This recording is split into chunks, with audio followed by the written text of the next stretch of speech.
Machiavelli in this Illuminati, all through your body. The blows like a 12-gauge shot. Feel me?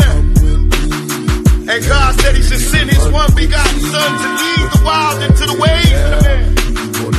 Follow me. Yo les postos, c'est Sacha, bienvenue dans cette nouvelle vidéo. N'hésitez pas à mettre un pouce bleu dans cette vidéo, à vous abonner, à commenter, à venir nous suivre sur Instagram et Snapchat. Donc voilà, bilan du mercato du PSG.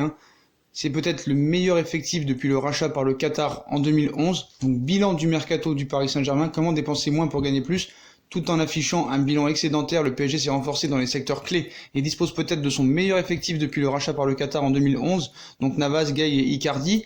Donc on sait que le feuilleton Neymar nous a fait un peu gâcher ce mercato les 3 mois. Ça a été un feuilleton interminable. Donc Leonardo avait les traits tirés, mais un grand sourire quand il a traversé le patio devant la Factory lundi soir, quelques minutes avant minuit. C'est fini, s'est-il exclamé alors qu'on l'interrogeait sur l'avancée de son mercato. Le directeur sportif venait de boucler l'arrivée de Mauro Icardi 3 jours après avoir enterré le transfert de Neymar. Donc dans ce laps de temps, le mercato du PSG est passé au moins sur le papier de sage ajustement à un coup de maître. D'ailleurs le brouhaha du feuilleton Neymar, Leonardo, parfois en s'appuyant sur les dossiers avancés, il faut l'admettre, de Antero Henrique, a réussi le miracle de renforcer le PSG dans presque toutes ses lignes tout en réalisant le premier mercato excédentaire de l'ère qatarienne face à des comptes lourdement impactés par les dépenses des années précédentes. Les transferts sont amortis sur la durée du contrat. En plus de la masse salariale, Paris a joué malin. Voilà. Donc, on va commencer aussi par parler du chantier dans les buts. Donc voilà, Paris a décidé de ne plus être un pigeon. Donc certes, il y a des joueurs qui ont eu des accords avec Antero Henrique, mais voilà, c'est Leonardo qui les a finalisés, Icardi c'est Leonardo, donc voilà. Donc le chantier dans les buts, pour moi c'est plus une démolition et une reconstruction qu'une remise à neuf. Le PSG a cédé 5 gardiens. Areola, prêté au Real Madrid, Trapp, vendu à Francfort, Buffon qui était en fin de contrat, Deschamps vendu à Charleroi, et Cibois libéré, et on a recruté 3 autres.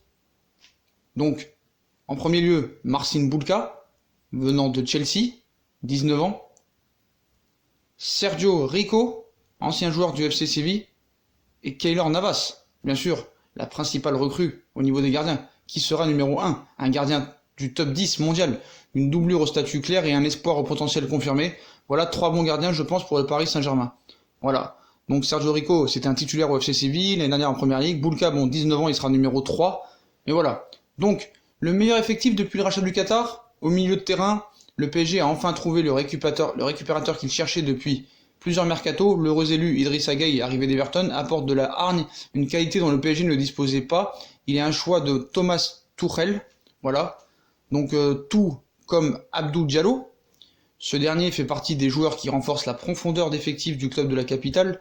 Dans ce registre, le manager allemand s'est montré particulièrement satisfait de l'arrivée de Ander Herrera en provenance de Manchester United et de Pablo Sarabia du FC Séville, 2 joueurs d'expérience, excellents coéquipiers, jugés plus fiables par Thomas Tuchel que les jeunes dont il disposait l'an dernier et que le club n'a pas retenu.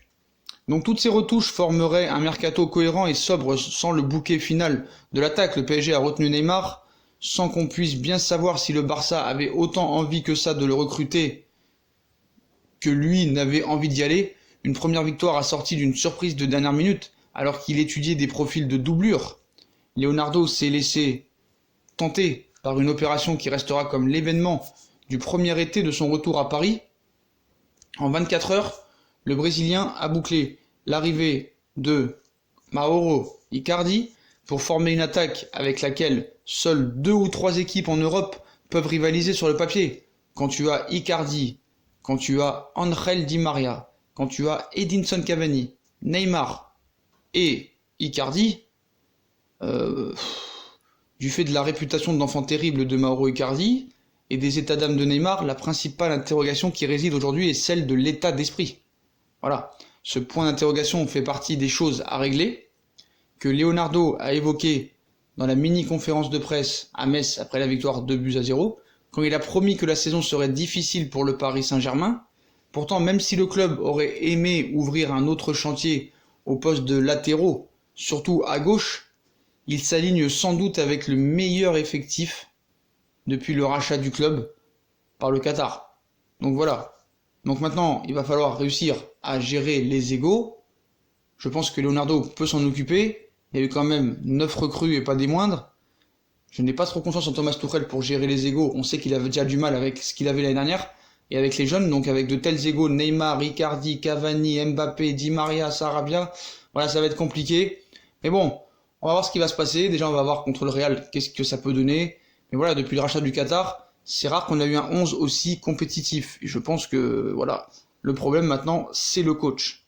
Et il va falloir vraiment voir si c'est vraiment le... Là, il a tout, hein, il a tout. Mais on reviendra là-dessus pour l'effectif de Thomas Tuchel dans une prochaine vidéo. Donc voilà les potos, hein. Donc un bilan excédentaire, un très bon recrutement. Est-ce le meilleur recrutement depuis le rachat par le Qatar en 2011? Donnez-moi votre avis en commentaire. Donc voilà, on vous montre toutes ces recrues, hein. Des joueurs fiables, des joueurs en devenir, des joueurs confirmés. Un recrutement malin, stratégique. Donc voilà, bon mercato du Paris Saint-Germain, mais la meilleure recrue reste quand même Monsieur Leonardo. Donc voilà les potos, bah, comme d'habitude, hein, si on a kiffé la vidéo, bah, on like, on partage, on s'abonne. Dites-moi en commentaire ce que vous pensez de ce mercato du Paris Saint-Germain. Puis moi je vous souhaite une bonne vidéo et à plus tard dans une nouvelle vidéo les potos. Tchuss!